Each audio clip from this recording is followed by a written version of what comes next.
Okay, so now we are in the Forbidden City, which apparently is not nearly as forbidden as it used to be. Hot day today.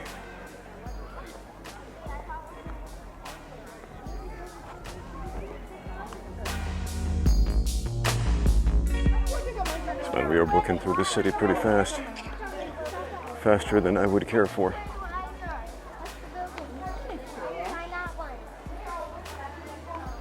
And this is my second time in the Forbidden City. The first time was like 10 years ago. And I sat on these steps over here with my wife, and we were dying in the heat of the day, calling it the Foreboding City rather than the Forbidden City, just because it was incredibly hot. So,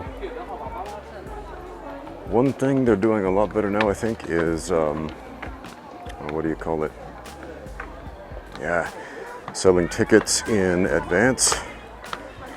Because the first time I was here, it took a couple hours to get in. There were thousands of people in line. Today there was no line. Why? The magic of the internet. Friends, sell tickets online. Solves a lot of problems.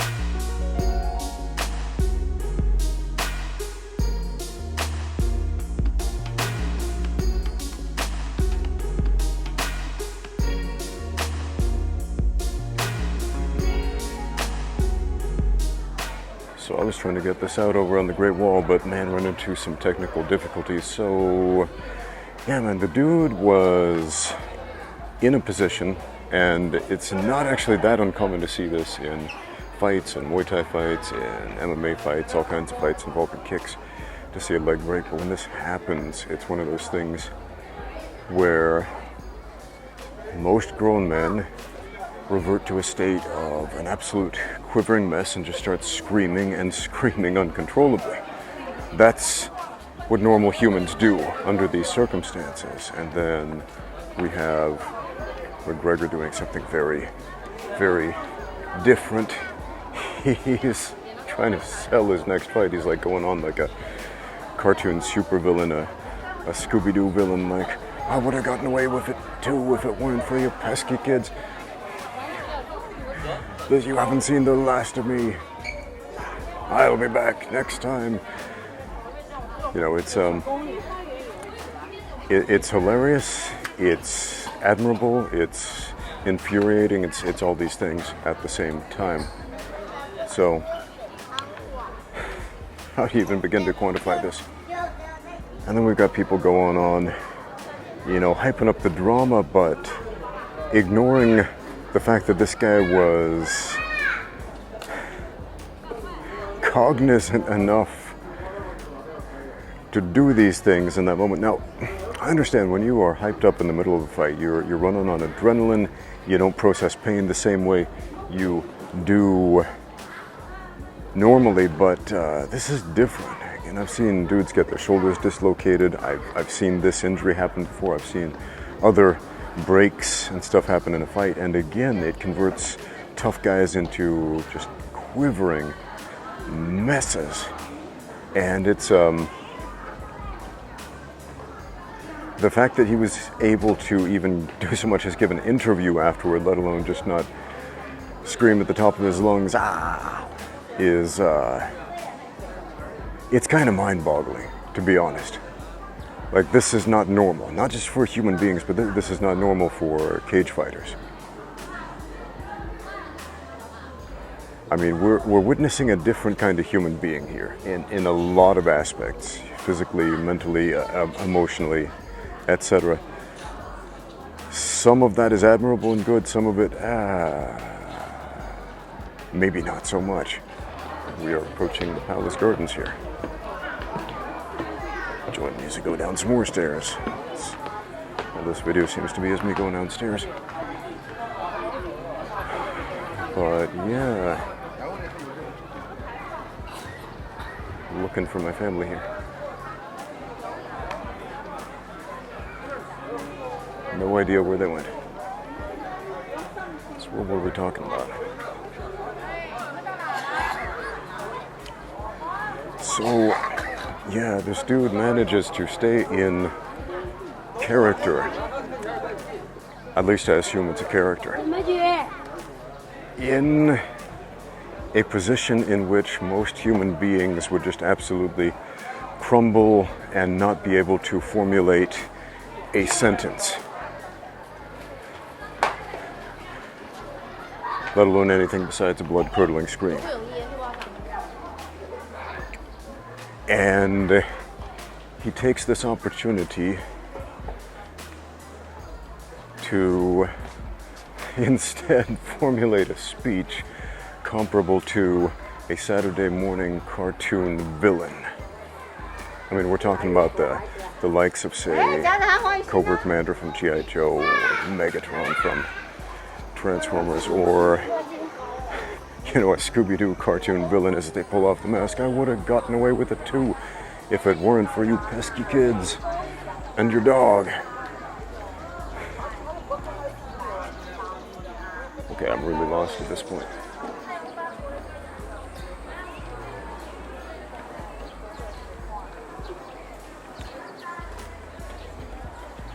Oh man, there's some cool stuff to see here.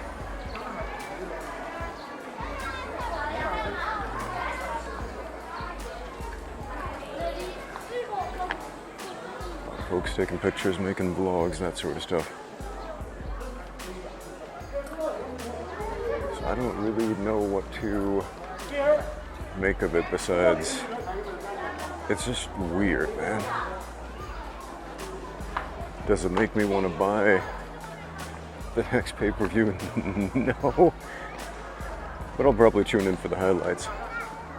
And that's usually what I do anyway. Seem to have come to the north gate. I think it's the north gate of the Forbidden City. Could be wrong about that. Close to the Palace Museum store. Still no sign of my wife and kids.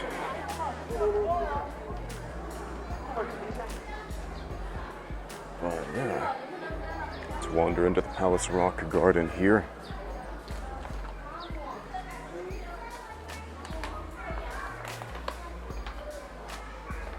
Cool. Check these out. There's rock formations going on.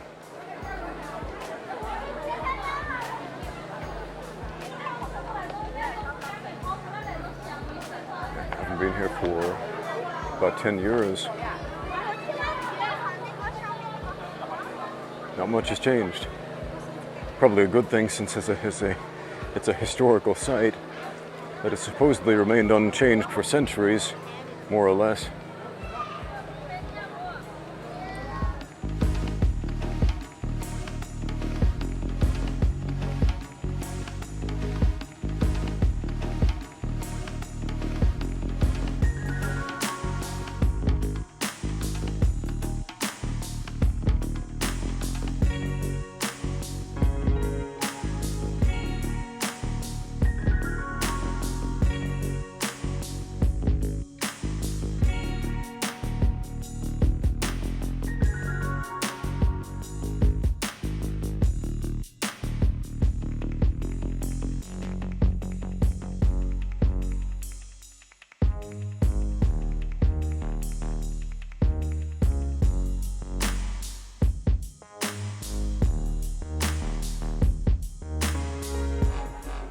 This event has become one of the most memeable things. The internet has just had a heyday with this, making memes, making fun, making jokes, and okay, I get it. There's fun to be had. People like to have fun. And at the same time, the dichotomy in attitudes of the two participants here, right? We have one guy saying, I wish no ill will on my opponent, hope he gets home safe to his beautiful family. And the other guy wishing death and destruction. Next time I shall destroy you, you haven't seen the last of me. You're a dead man. One of these things is not like the other. And this is so much less crowded than it used to be. I mean, this is kind of amazing. If you are not used to a giant Chinese crowd, this might seem crowded to you, but if you visited this place like 10 years ago, you'd be like, whoa, this is like a ghost town by comparison. But yeah, it's nice. Nice having these smaller crowds. Cool rock formation, little tower here with some dragon heads and little monsters on top. Funny thing about the little monsters on top of buildings, traditional Chinese buildings, is that basically the more little monsters you have on the edge of the roof, the more important the person living inside was supposed to be. Let me see if I can get you a shot of that stuff.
This is a big place.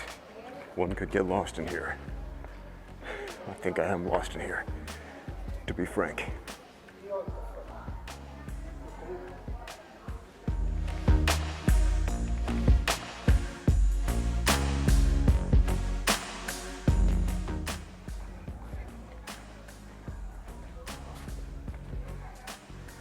So what were we saying before? I mean, we could pontificate about this day in and day out, but it's entertainment at a certain man's expense, and that's kind of the fight game in general. A friend of mine said fighters are kind of like prostitutes in the fact that they put their bodies out there for money, for the entertainment of others. And those others aren't necessarily understanding the full ramifications of what's happening. Oh, this is cool.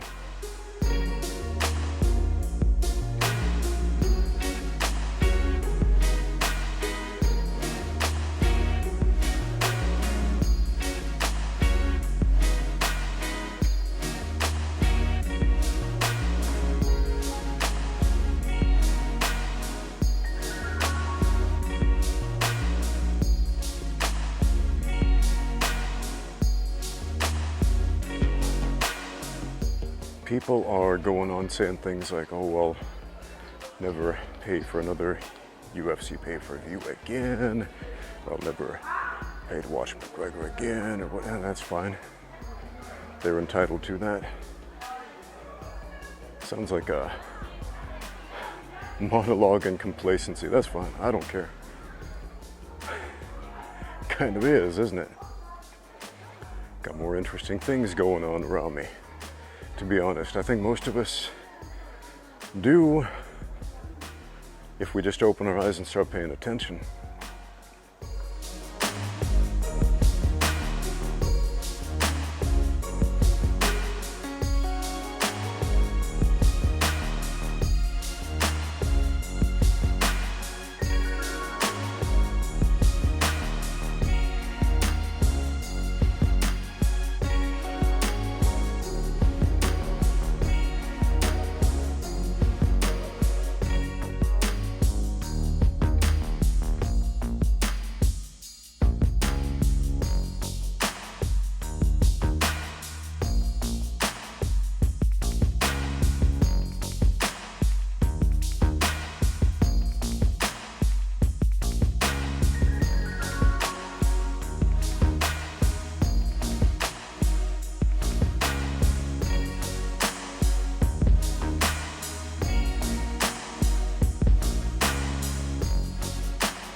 what's next? What's next in this whole affair? Dustin Poirier, he's in a position to do whatever he wants, honestly, as long as he realizes that he can.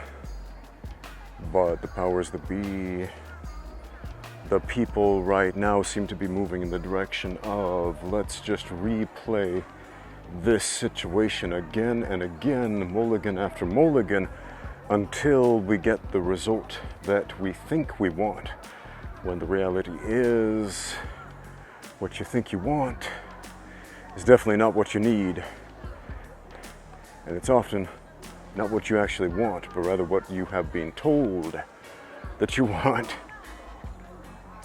That's pretty vague. So what does any of that mean? McGregor tells you that you want him, that you need him, that he's indispensable, and that's why he's the highest paid athlete in the sport of mixed martial arts. That's why he got $5 million to show for that fight, plus whatever other bonuses, sponsorships, etc. he may have received, probably quite a few. The man is very, very good at marketing. And what is marketing? Marketing is kind of the art of lying a little bit or a lot. And what is that lie? Just convincing people they need you when they don't actually need you, convincing people they want you when they don't actually want you. If you have to advertise it, you probably don't actually need it. Hot day today. Hot day. Anyway, I think I've talked about this enough. I'm gonna go find my family that I seem to have lost here in the foreboding heat of the Forbidden City in the summer here in Beijing, China. And then we're gonna head back to Shanghai in about an hour. Anyway, thank you for watching. I'll get out there and train.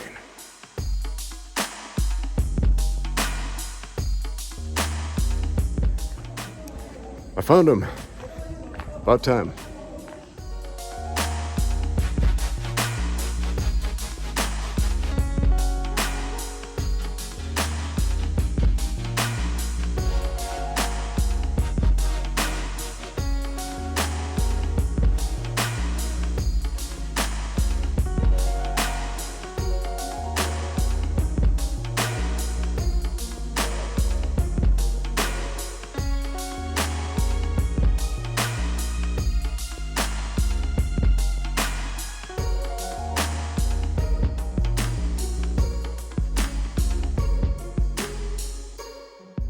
And we found the exit.